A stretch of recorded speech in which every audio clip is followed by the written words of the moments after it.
Berikut ini adalah ringkasan materi tes wawasan kebangsaan atau TWK tentang nasionalisme. Dengarkan baik-baik dan pahami. Mari kita mulai. Nasionalisme adalah suatu sikap politik dari masyarakat suatu bangsa yang mempunyai kesamaan kebudayaan dan wilayah serta kesamaan cita-cita dan tujuan. Adapun bentuk-bentuk dari nasionalisme. 1. Nasionalisme kewarganegaraan atau nasionalisme sipil adalah bentuk nasionalisme di mana negara memiliki kebenaran politik dari keikutsertaan rakyatnya, kehendak rakyat atau perwakilan politik. Yang kedua, nasionalisme etnis adalah berupa semangat kebangsaan di mana negara memiliki kebenaran politik dari budaya asal atau etnis suatu masyarakat. Yang ketiga, nasionalisme romantik atau organik atau identitas. Bentuk nasionalisme tersebut ialah negara memiliki kebenaran politik secara organik, yakni berupa hasil dari suatu bangsa atau ras menurut semangat romantisme. Yang keempat, nasionalisme budaya adalah sejenis nasionalisme di mana negara memperoleh kebenaran politik dari budaya bersama dan bukan sifat keturunan seperti warna kulit, ras, dan sebagainya. Yang kelima, nasionalisme kenegaraan, di mana masyarakatnya memiliki perasaan nasionalitis yang kuat dan diberi keutamaan mengatasi hak universal dan kebebasan. Nasionalisme kenegaraan juga sering berhubungan dengan nasionalisme etnis. Dan yang keenam adalah nasionalisme agama, sejenis nasionalisme di mana negara memperoleh legitimasi politik dari persamaan agama.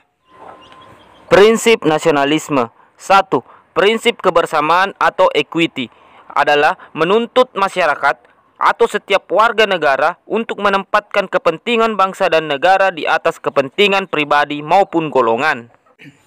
Yang kedua, prinsip persatuan dan kesatuan atau unity, di mana prinsip menuntut setiap warga negara harus mampu mengesampingkan pribadi atau golongan yang dapat menimbulkan perpecahan dan anarkis, merusak.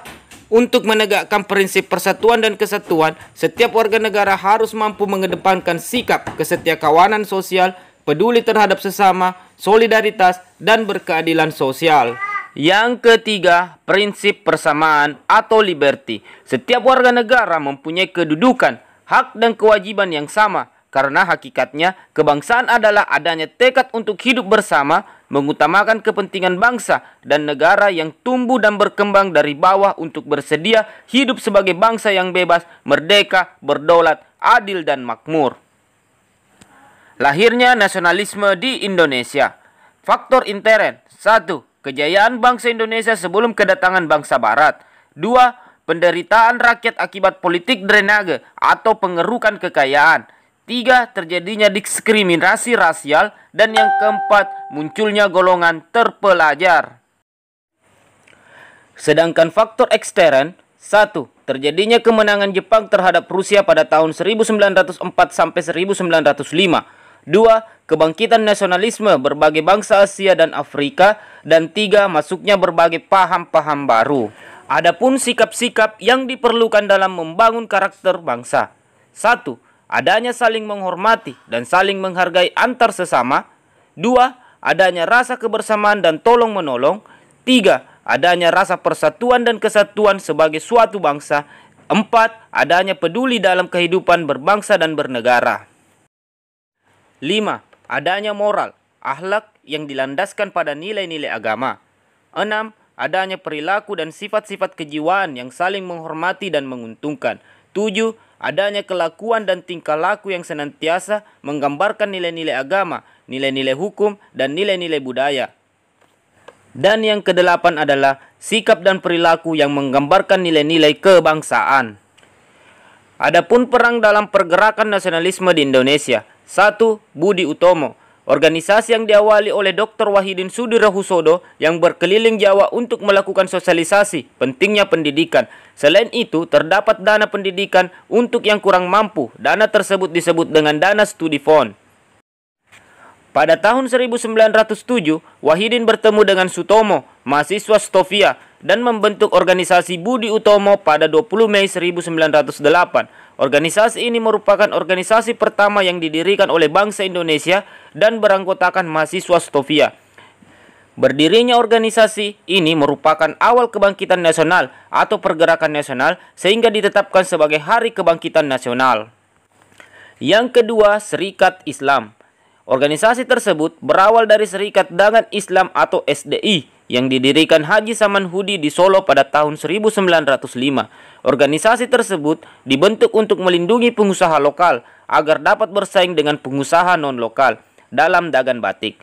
Kemudian SDI diubah menjadi Serikat Islam atau SI dan diketuai oleh Hos Cokroaminoto pada tahun 1912.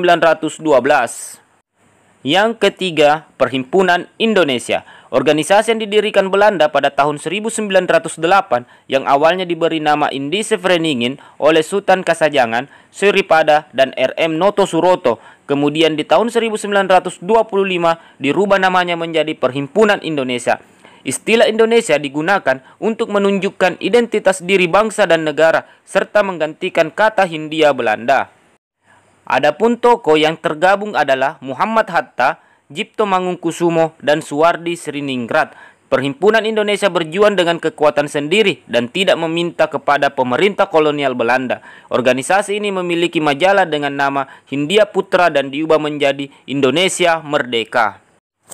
Dan yang keempat adalah Partai Nasional Indonesia atau PNI. PNI merupakan perkumpulan yang dibentuk Soekarno pada tanggal 4 Juli 1927. PNI bergerak dalam bidang politik, ekonomi, dan sosial. Setelah Kongres tahun 1928 di Surabaya, anggotanya semakin meningkat sehingga mengkhawatirkan pemerintah kolonial.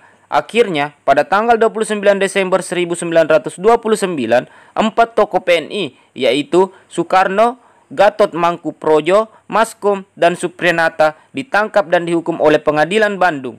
Soekarno kemudian menyampaikan pembelaan dengan Indonesia menggugat. Kongres Pemuda.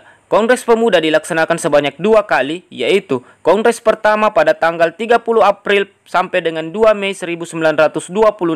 Sebagai ketua adalah Muhammad Tabrani. Sedangkan Kongres Pemuda kedua pada tanggal 27 Oktober sampai dengan 28 Oktober 1928 yang diketuai oleh Sugondo Joyo Puspito, Wakil Ketua Joko Mursaid, Sekretaris Muhammad Yamin, dan Bendahara Amir Syarifuddin. Di hari pertama dilaksanakan di Gedung Katolik Jonglingen atau Gedung Pemuda Katolik. Di hari kedua dilaksanakan di Gedung Os Java. Adapun hasil, yaitu Sumpah Pemuda dan lagu kebangsaan Indonesia Raya ditetapkan sebagai lagu kebangsaan. Adapun keputusan Kepres nomor 316 tahun 1959 tanggal 16 Desember, yaitu peringatan Sumpah Pemuda dilaksanakan pada tanggal 28 Oktober. Ya, itulah tadi ringkasan materi tes wawasan kebangsaan atau TWK tentang nasionalisme. Semoga bermanfaat buat Anda. Jangan lupa klik subscribe, like, dan komentar. Terima kasih. Wassalamualaikum warahmatullahi wabarakatuh.